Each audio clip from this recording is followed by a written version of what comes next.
good afternoon, and good evening Philippines. Tapos na ang ating trabaho bilang isang breaker dito sa Greenland.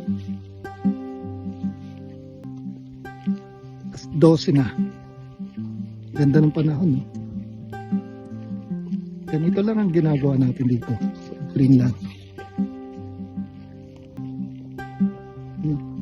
Ganda ng langit.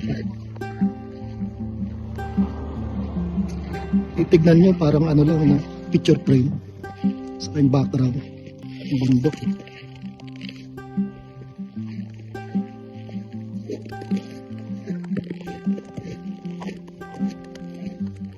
Baba ng langit dito sa Greenland. Ganda, no?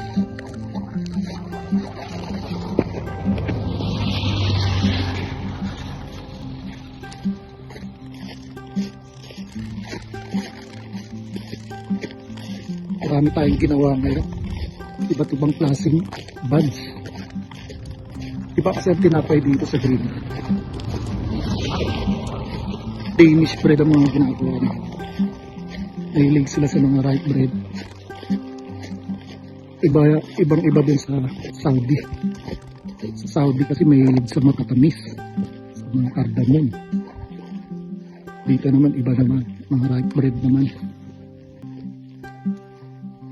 Tapos kulang-kulang pa mga recipe dito.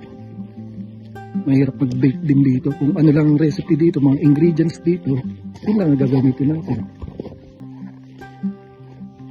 Kasi limit lang.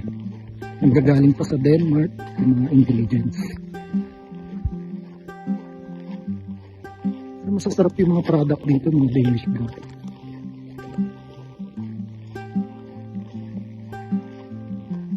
Dito talaga, marami ka matututunan. Kaso nga lang dito, machine lang gamit namin. Mabilisan. Libo-libong breads ang ginagawa namin. Tatawag ka pa rin naman baker kasi ikaw mag-mix and class.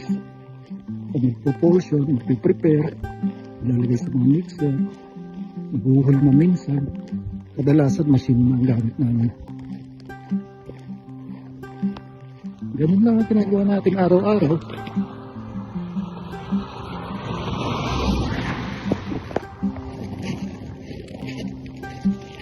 More on pastry bread kasi dito. Sa white bread.